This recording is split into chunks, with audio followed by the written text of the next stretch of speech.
সাহিত্য আছে পাগলের মন বৃন্দাবন।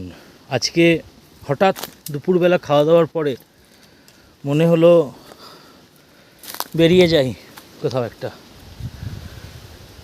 সৌভাগ্যবশতভাবে আমার বাড়ি যেখানে অবস্থিত সেই দিক থেকে বাঁকুড়া যাওয়ার একটা খুব সুন্দর রাস্তা রয়েছে, দামোদর নদী পেরিয়ে।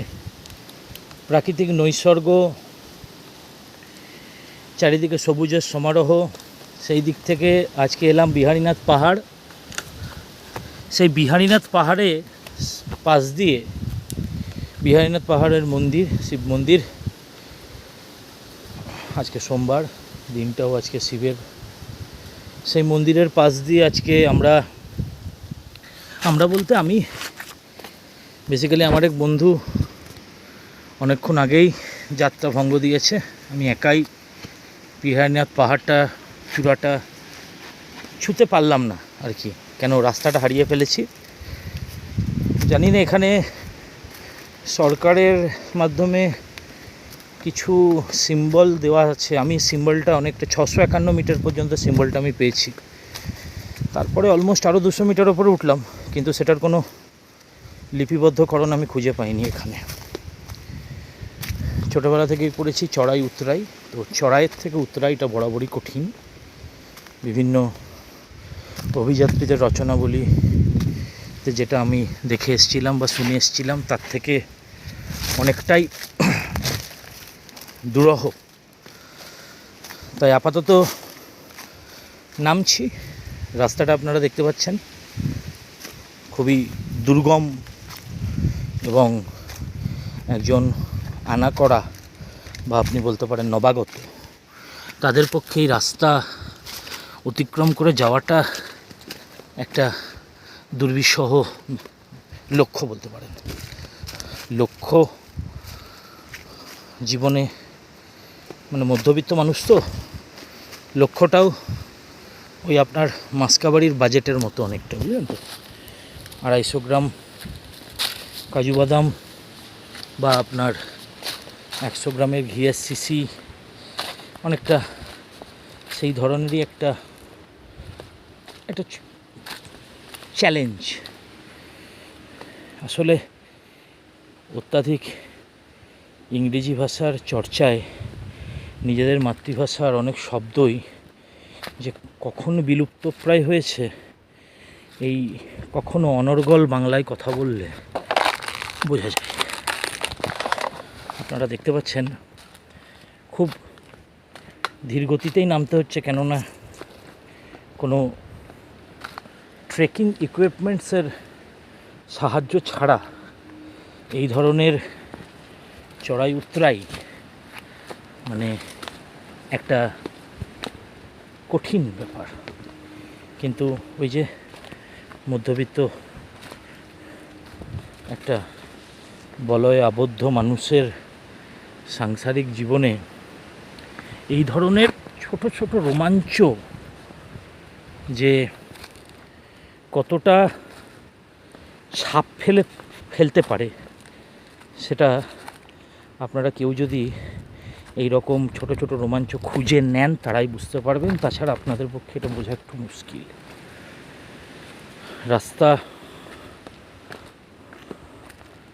যখন উঠেছিলাম সে সময় যতটা কঠিন আমার মনে হয়নি। হ্যাঁ, একটু হাঁপিয়ে গেছিলাম, কিন্তু নামার ক্ষেত্রে সেই হাঁপানোর কোনো সম্পর্ক নেই। কিন্তু হ্যাঁ, ওই একটা পা পিছলে যাওয়ার সম্ভাবনা, যদি এখানে পা পিছলে যায় কোনোভাবে, তাহলে এতটুকু আপনাদেরকে আমি হলফ করে বলতে পারি যে মোবাইলে নেটওয়ার্ক আছে, কিন্তু সেই মোবাইলটা ব্যবহার করার যোগ্যতা আমার থাকবে কিনা আমার খুব সন্দেহ আছে। চারিদিকে গ্রানাইটের বলতে পারেন একটা দর্শন মেলা চলছে। এ বলছে আমায় দেখ, ও বলছে আমায় দেখ। সেই দেখানোর মাঝে আমাকে একটু দেখে শুনে এগোতে হচ্ছে। ইতিমধ্যে আমার বন্ধুর বহুবার ফোন এসে গেছে, কেন যখন আমি 700 মিটারের উপরে উঠে গেছিলাম তখন নেটওয়ার্ক ছিল না ফোনে। ঠিক আমার মনে হয় আমি ওই 651 বা তারও নিচে চলে এসেছি, কারণ নেটওয়ার্ক এখন যথেষ্ট পরিমাণে দ্রষ্টব্য। আর নেটওয়ার্কের সাথে সাথে বহির্জগতের ছাড়াও পেতে শুরু করেছি। খুব অবাক লাগে যে আমরা তো কংক্রিটের জঙ্গলে জন্ম নেওয়া, বড় হয়ে ওঠা, সেই হাইব্রিডের মুরগি, সে পোলট্রি মুরগি যেটাকে আমরা বলে থাকি, সেই পোলট্রি মুরগিদের যখন এই ধরনের ছোটোখাটো অবকাশ পাওয়া যায় আর এই ধরনের অ্যাডভেঞ্চার, বিশ্বাস করবেন না, আমি কোনো ব্লগার নই, আমার কাছে সেরকম কোনো যন্ত্রাংশ নেই, কিন্তু আমার ভালো লাগে এই ছোটো ছোটো নিজের পরিসরে টুকটাক এদিক ওদিক পেরিয়ে যেতে আমার ভালো লাগে। হয়তো সেই পরিমাণে সময় বা স্বাধীনতা কোনোটাই অবশিষ্ট নেই বর্তমান জীবনে, কিন্তু হ্যাঁ, তার মধ্যেই যতটুকু কুড়িয়ে বাকিয়ে নেওয়া যায় আর কি। বেশ মিনিট 6 আপনাদের সাথে থাকলাম, আপনাদেরকে একটু এই বিহারীনাথ পাহাড়ের উত্তরায়ের চড়াইয়ের ক্ষেত্রে সেই সময় এতটাই ক্লান্ত হয়ে পড়েছিলাম যে মোবাইল বার করে সেটার ভিডিও রেকর্ডিং করাটা একটু কঠিন হয়ে যেত। কিন্তু হ্যাঁ, নামার ক্ষেত্রে অবশ্যই আবার বললাম যে উত্তরাইটা কঠিন, চড়াইটা অপেক্ষাকৃত সোজা। কিন্তু হ্যাঁ, এই 558 মিটার, এই যে দেখুন 558 মিটার এসে গেছি, তার মানে মোটামুটি অলিখিতভাবে প্রায় 800 মিটার উঠেছিলাম, বা হয়তো আমি পথ হারিয়ে ফেলেছিলাম। আমার যেটা মনে হচ্ছে আমি পথ হারিয়ে ফেলেছিলাম, কেননা আমার সবথেকে যেটা এই যে নির্দেশীকরণগুলো করা হয়েছে সেটা কিন্তু আমি 651 মিটারের পর আর পাচ্ছিলাম না। তো আমি তো আনুমানিক আরও 200 মিটারের উপর উঠেছিলাম। রাস্তাটা যথেষ্ট দুর্বিষহ হয়ে উঠেছিল আমার মতো একজন নবাগত পর্বতারোহী বলতে পারেন।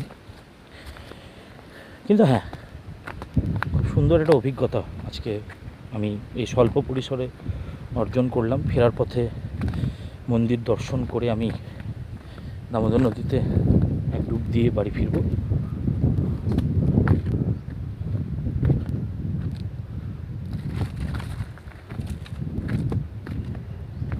একটা পর্বত সংকীর্ণ পরিবেশ,